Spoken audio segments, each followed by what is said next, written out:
never stop. And we coming to your spot, so you better fucking run. Yeah, yeah. We just coming after you for fun. Yeah, yeah. No conversation with no bun.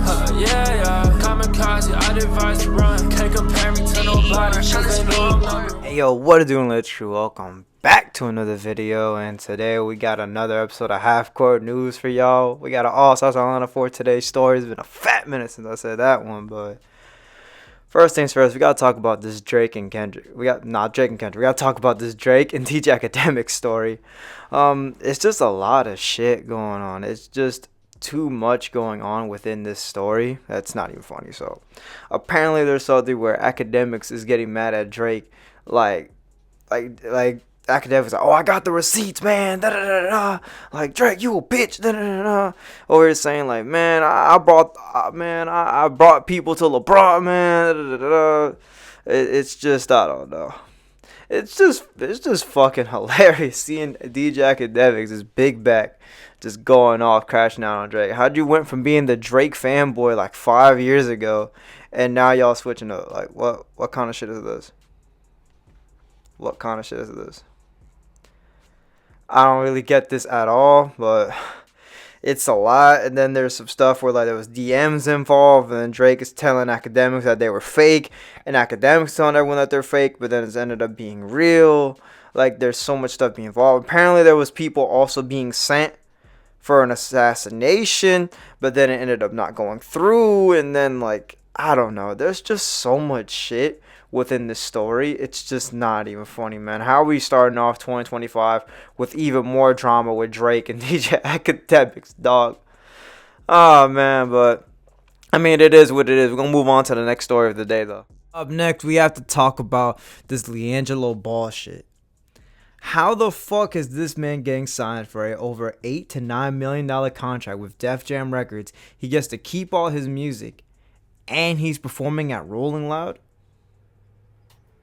The nigga that couldn't even make it to the NBA, the nigga that was hitting licks before the season even began, before he was even in the draft, he's gonna be at Rolling Loud, and he's making over $8 million on his Def Jam Records contract.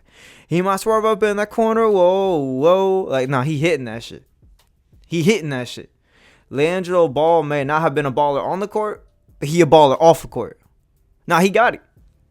That nigga got it. He with it. He about it. I mean, LeVar Ball was right. Technically, all three of his sons ended up balling out. Two of them were balling on the court. One of them is balling off the court. I mean, technically, him and Lil Dicky Ball, they're both balling off the court, man. They're both rappers. They're both popping out. They're both pulling up. But I mean, hey, man, shout out my boy LiAngelo. He bouncing back in his own aspect. So, I mean, he living like Larry. He doing what he got to do. He's doing his thing. But on to the last story of the day. And last but not least, we got to talk about Vince McMahon attempting to create a startup company against the WWE. He already has a roster, and he already has some people. And now people are saying, like, let's see what happens. I don't know how am I supposed to feel about this. I can't even lie to you. He's attempting to create a rival for the WWE. He has a studio. He has a roster. Now we have to just mess around and find out.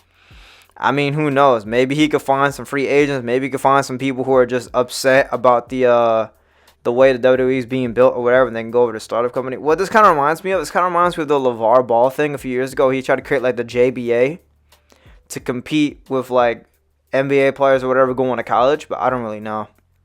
Something like this, it's kind of iffy. It really just depends on like the vibe of how people see it and what Vince McMahon can offer that WWE isn't willing to offer. Maybe instead of them being independent contractors, he can provide like XYZ and the third. But my thing is like, how is he gonna compete? He can't even compete with like the WWE. How's he gonna compete with AEW, NJPW? I don't even think this is gonna compete with TNA Impact. I'm gonna keep it $150 with you. I ain't lying. Like, how is he gonna compete with these people? How is Vince McMahon gonna compete with all of these people? I mean, fuck it, never lose hope. Let's see what Vince McMahon got in store for us going into 2025.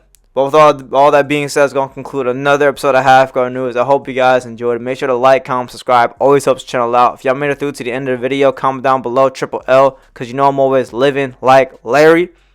And with all that being said, it's NLH. Never lose hope, even when all hope is lost. And I'm finna catch all you guys on the next one. Peace. God on my shoulder, so I ain't falling for no evil thing. Never lose hope on these lames like I'm NLH. No, they really tryna get me out the way. But I'm the king when I show up, ain't no better way.